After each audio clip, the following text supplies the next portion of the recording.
Well, as we head toward the peak of cherry blossom season, there's actually a shortage of parking spaces downtown. That shortage means problems for all the tour buses that bring millions of tourists and, of course, their money to the region. Suzanne Kennedy live along the Potomac with the impact it's already having. Suzanne. Well, Allison, this is the scene right now all over town, motor coach after motor coach after motor coach. And take a look at this sign right here. This is what they're dealing with. Restrictions like this one that says 3-hour parking all other times. What they're dealing with is either parking restrictions or not enough parking spaces, and they just don't know what to do about it. With the beautiful blooming blossoms of spring comes a burgeoning number of tour buses. And it's the busy season when all the 7th and 8th graders come. Bus driver Michelle Van Dam is here from Toledo, Ohio. She spends much of her day trying to avoid getting a ticket. The few legal parking spots that are available for us is few between because there is hundreds of motor coaches here and not enough parking for us. If she and her coworker aren't counting down the minutes until they have to move their buses, they are driving around looking for a space.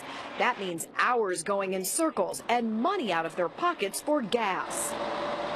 When you're running all the time, you're probably losing $50 to $100 a day on just the fuel, and that if you can't park the bus. Critics today are calling for long-term solutions to the cherry blossom parking crisis for both the motor coach industry and tourists. They say that means more parking, not more tickets. The way the district government and the Park Service and others involved have chosen to address it to this point is by monetizing it, by writing tickets.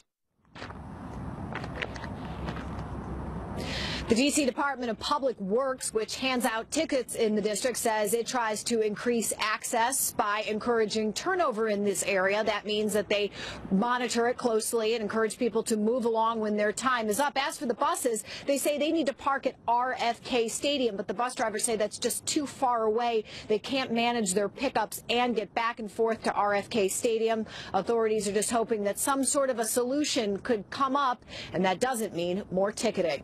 Reporting live in Southwest Washington, Suzanne Kennedy, ABC 7 News. Oh, thanks, Suzanne.